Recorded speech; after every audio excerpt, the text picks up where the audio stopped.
سیدنا عثمان غنی رضی اللہ تعالیٰ عنہ کے پاس ایک شخص آیا، حضور اکرم صلی اللہ علیہ وسلم کے پاس آیا، یا رسول اللہ صلی اللہ علیہ وسلم، آقا میری بیٹی کی شادی ہے، مدد کیجیے۔ حضور اکرم صلی اللہ علیہ وسلم نے ارشاد فرمایا عثمان غنی کے پاس چلے جاؤ۔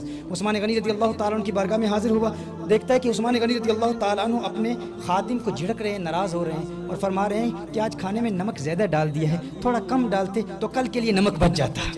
وہ حیران ہو گیا کہ خادم کو نمک کی وجہ سے جھڑک رہے ہیں اور میری بیٹی کی شادی کے لیے مدد کریں گے، یہ کیسے ممکن ہے؟ حضور اکرم صلی اللہ علیہ وسلم کے پاس پھر واپس چلا جاتا ہے۔ حضور نے ارشاد فرمایا نہیں، پھر عثمان غنی کے پاس جاؤ۔ پھر سیدنا عثمان غنی رضی اللہ تعالیٰ عنہ کی بارگاہ میں حاضر ہوتا ہے، حاضر ہو کے عرض کرتا ہے، دیکھتا ہے سیدنا عثمان غنی رضی اللہ تعالیٰ عنہ پھر ایک خادم کو جھڑک رہے ہیں، ناراض ہو رہے ہیں، فرما رہے ہیں کہ آج تو نے چراغ میں تیل زیادہ ڈال دیا، کم ڈالتا تو کل کے لیے کچھ تیل بچ جاتا، کل کے لیے کچھ تیل بچ جاتا۔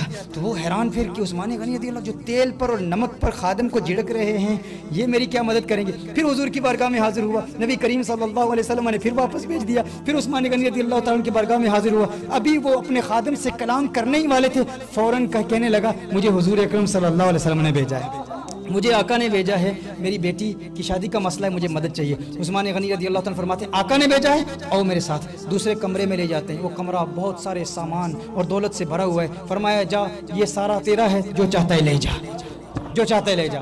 وہ حیران پریشان کہ یہ کیسے ہوا؟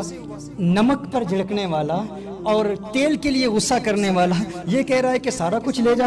عثمان غنی رضی اللہ تعالیٰ عنہ نے اس کی آنکھوں میں ابھرتا ہوا سوال دیکھ لیا، فرمایا تو یہ سوچ رہا ہے کہ میں جو نمک پر جھڑک رہا تھا اور تیل کے لیے جھڑک رہا تھا آج سب کچھ دے رہا ہوں؟ تو یاد رکھ دنیا یہ کہتی ہے کہ یہ دولت عثمان غنی کی دولت ہے، دنیا یہ کہتی ہے کہ یہ دولت عثمان غنی کی ہے، کہ میری اپنی کمائی ہوئی دولت ہے، ہر چند کے میں نے کمائی ہے، لیکن جب حضور اکرم صلی اللہ علیہ وسلم کا کلمہ پڑا ہے اب میری دولت نہیں رہی ہے، اب میں اس دولت کا محافظ ہوں، حفاظت کرتا ہوں۔ اور حفاظت کرنے والا نوکری کر رہا ہوتا ہے، جو کسی کے گھر میں نوکری کرتا ہے اپنے اوپر ضرورت سے زیادہ استعمال کرنے کو حرام سمجھتا ہے۔ اگرچہ میری دولت ہے لیکن میں اپنی ذات پر ضرورت سے زیادہ استعمال نہیں کرتا، نمک بھی زیادہ استعمال نہیں کرتا، تیل بھی زیادہ استعمال نہیں کرتا۔ لوگ کہتے ہیں عثمان کی دولت ہے، لیکن جب سے امتی ہوا ہوں میری ساری دولت حضور کی ہے، اپنے اوپر استعمال کرنے میں ہچکچاہٹ محسوس کرتا ہوں، لیکن تجھے تو بھیجا ہی مالک نے ہے، تجھے تو مالک نے بھیجا ہے، سب کچھ تیرا ہے۔ یہ ہماری سوچ ہو،